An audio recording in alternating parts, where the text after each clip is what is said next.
What's up, everybody? Thanks for joining us out here on the VSO Gun Channel today.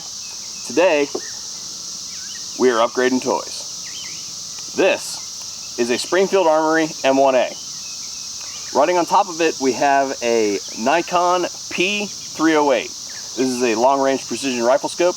We'll get into the scope here in a moment, but that scope is actually riding in a Midwest Industries cantilever QD mount. If you guys missed our video series on all of the Midwest Industries mounts, we did that almost approximately a year now. I'll have a link on screen or in the description box below so you guys can check those out if you're interested in all the offerings that they offer for various rifle configurations. This is their 30mm offering, and that is because the Nikon P308, a departure from some of the other scopes that Nikon offers, is offered in a 30mm, which is huge for Nikon. So that said, we'll go ahead and hop into the scope specifics. 40mm rear objective with an eyepiece adjustment here for eye relief. Moving forward a little bit, we have the magnification adjustment on the scope. It goes from 4 to 16 power.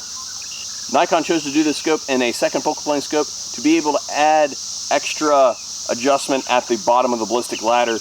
That is something that you can't do with a first focal plane scope. As I mentioned, it is a 30mm tube, and right in front of the first retention strut here, we have the heart of the optic, the adjustable turrets and the parallax function. The turrets are just a little bit different than what you would typically see on the market in that they adjust just like any other turret. You know, 1/4 inch MOA with a turn of either the windage or elevation turret. But to reset to 0, all we have to do is pick up on the turret and spin it.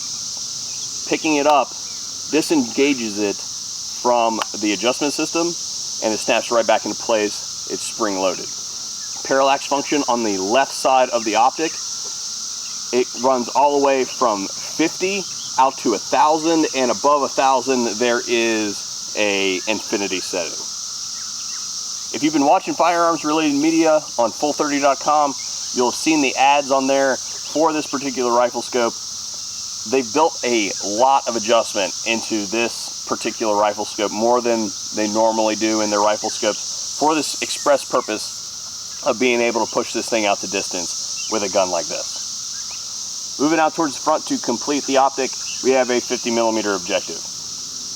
This scope has been ruggedized to ensure that it is quite capable of handling the abuses of precision rifle shooting, especially with some of your heavier calibers. Speaking of reliability, we've gone ahead and kicked the standard magazines to the curb. We picked up some Midwest Industries M14, M1A magazines, specifically to ensure that it functions flawlessly here today. It's a problem with an M1A. Typically the magazines are the problem. You can source almost all of the problems with an M14, M1A back to the magazine. Our cheek riser, also provided by Midwest Industries, super high tech here. Today we're shooting ZQI 7.62x51mm. This is just your standard M80 ball, 147 grain, full metal jacket. Go ahead and get her zeroed out and make some noise.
Alright guys, so something that's a little bit screwy about the M1A is the position of the safety.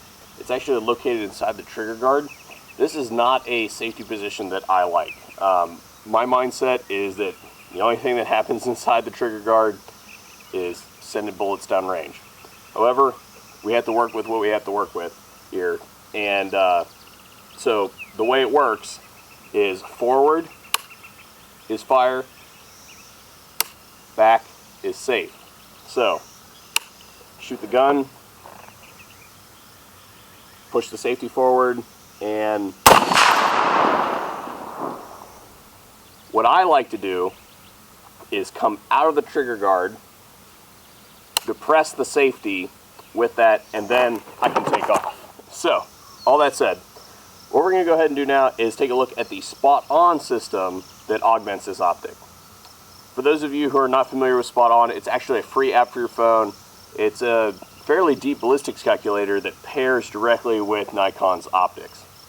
So, to that end, for this test, what I've got this thing set at is 25 meter zero. And all you have to do is look at the ballistics calculations and the trajectory table to say that for 7.62 by 51, that is pretty ridiculous. Unless you're shooting out there at long distance, a 25 meter zero is pretty useless to you.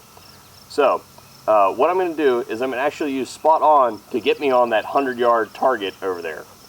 And I've got this thing all pre-programmed for speed here.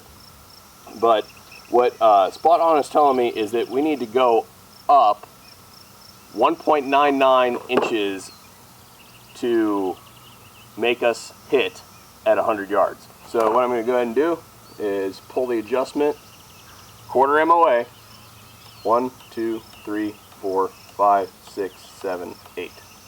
Okay? Let's see what we got here, guys. I've got a piece of steel downrange. And just for the heck of it, we're going to shoot on 4 power. See if I can score some hits.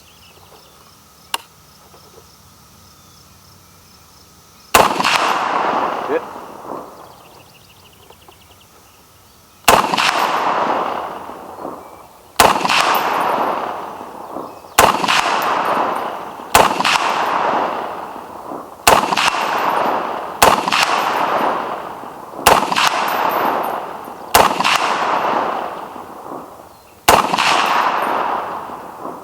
Oh, knocked her down. Oh no. Those weeds are really high down there. I don't know if I'm going to be able to find that one before we go through there with the dozer. Well guys, that was a look at the Nikon P308. I have killed my only target on the range because we've got some things going on around here. Announcements coming soon on those. But unfortunately, this video has come to an end. Thanks for watching the VSO Gun Channel. We'll see you guys in the next video.